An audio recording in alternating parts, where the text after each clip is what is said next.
Straight Up Chicago investors, welcome to a new segment that we're releasing every other Tuesday. This is the Straight Up Tuesday Tip, where we're going to have someone from the Chicago community come on and provide just a quick 5-10 minute wealth of knowledge that you can then go and leverage within your own practice. So today we have returning guest Eric Workman from Renova Financial. So Eric, got a couple different questions. We're going to try to parlay it into one larger question here. But overall, if I'm looking to do a flip, that's $250,000 purchase, a $50,000 rehab, and it's going to ARV out at 400, 425 range. Can you help us understand how that deal is structured? So how much money would Renova or another acquisition lender actually loan out? How's the interest calculated? How do the draws work? For someone who's maybe never done this before, talk through that in a very tactical manner from start to finish. Certainly. And thank you. Well, first, before I get into that, thanks for having me back on, and excited to be part of this new segment that you guys are airing. You're bringing a ton of value to investors all over the country, not just Chicago. But let's get into this. First of all, $250,000 purchase, $50,000 rehab, 400, 425 ARV. It sounds like a great deal. And you have a lot of people on every week. I know inventory's tight out there. So congratulations to the investor who found themselves into this particular opportunity. There's really a couple of different numbers that we look at whenever you're putting together a deal like that. The first is loan to cost, and then the second is loan to value. And I'll let everybody write this down, but loan to cost, a lot of times the acronym that you get is LTC, loan to cost. And then loan to value, you'll hear is LTV, loan to value. So the way that we look at a loan is through both different lenses.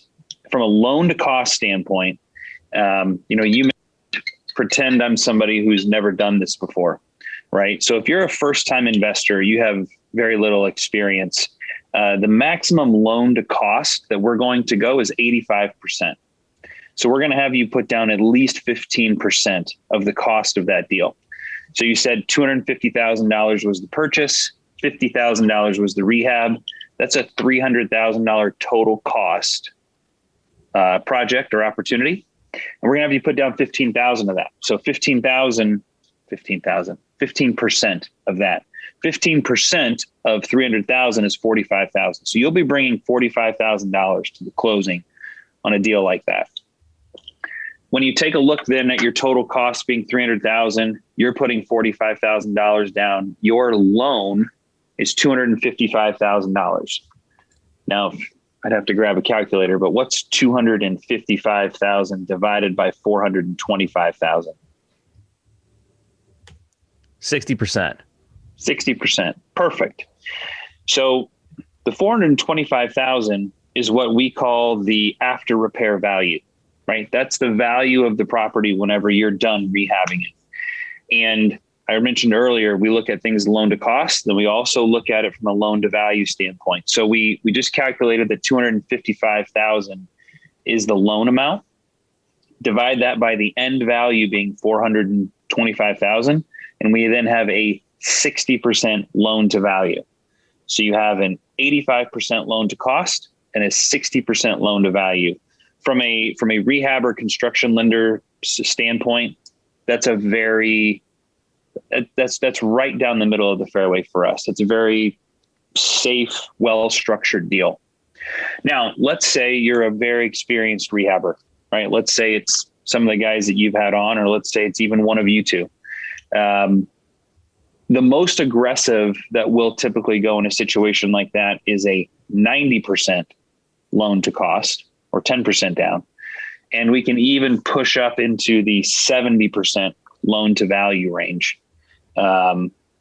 Just again, kind of rewarding those with a significant amount of experience and past history of strong construction execution and exiting of different projects with a little bit higher leverage and a little bit more aggressive terms.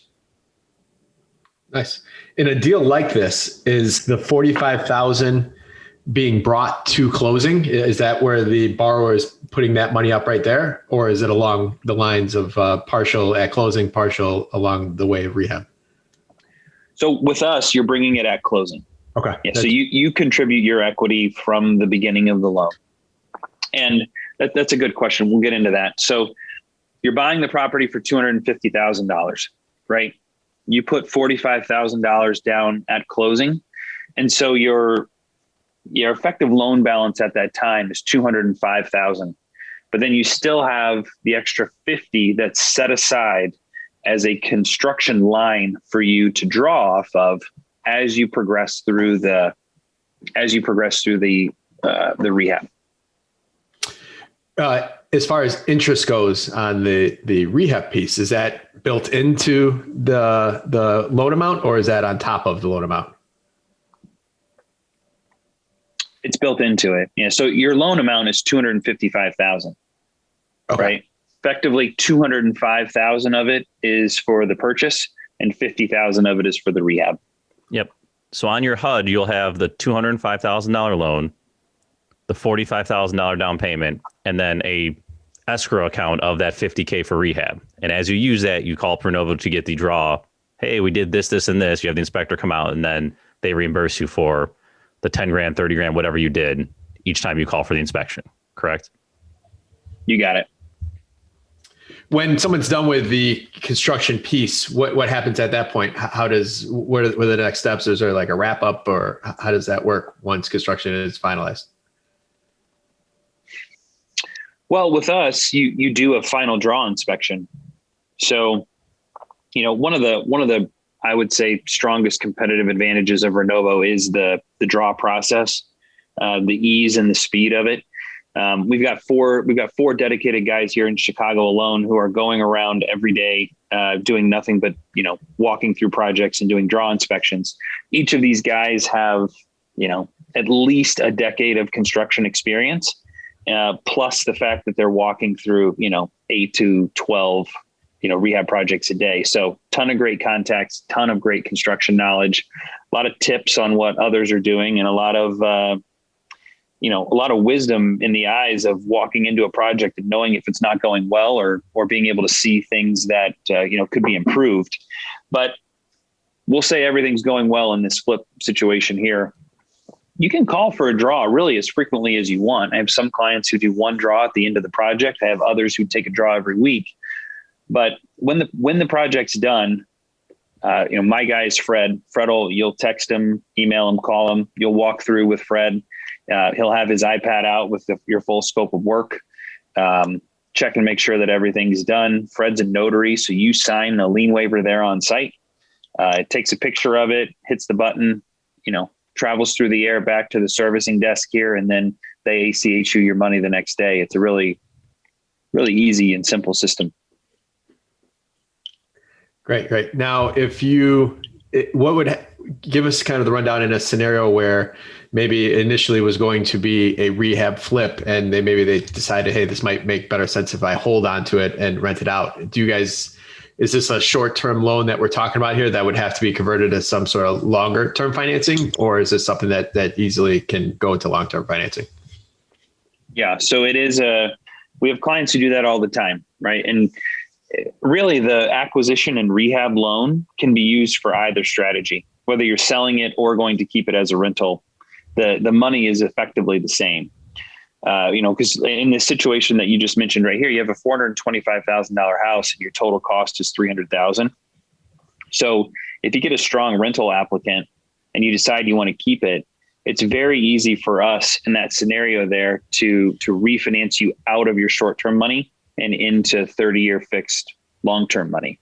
It's not the same loan. It would be booked as a new loan, but you're paying off that short-term construction money, and now you're booked with a 30-year fixed long-term loan. Yep. Hey, one comment on all that, on the front end, one thing that we kind of glossed over is the lender's going to look at your scope of work, and they're also going to validate that ARV. They're going to do an appraisal of the as-is value, and then also, hey, is it really worth $425? So for a new investor, like it's your training wheels, it's your safety net. They're going to say, no, you're wrong here, and have you thought of this, that, or the other? And two, if you're actually looking, if this is like a rental and you're looking to BRRRR it, you have that ARV appraisal where they went and looked at comps already. So now you have comps to show when you go to get long-term financing, 5 months, 6 months, whenever that is, market might change, but you still at least have a baseline. You can see if that's still accurate and use that for, to the appraiser, like, hey, by the way, when we did the acquisition, this was our game plan. This is what we thought of. So you have a little bit of a collateral in your back pocket there.